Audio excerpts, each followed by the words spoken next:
قال يا إبليس ما منعك أن تسجد لما خلقت بيدي أستكبرت أم كنت من العالين قال أنا خير منه خلقتني من نار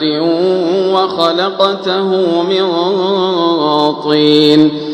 قال فاخرج منها فإنك رجيم وإن عليك لعنتي إلى يوم الدين قال رب فأنظرني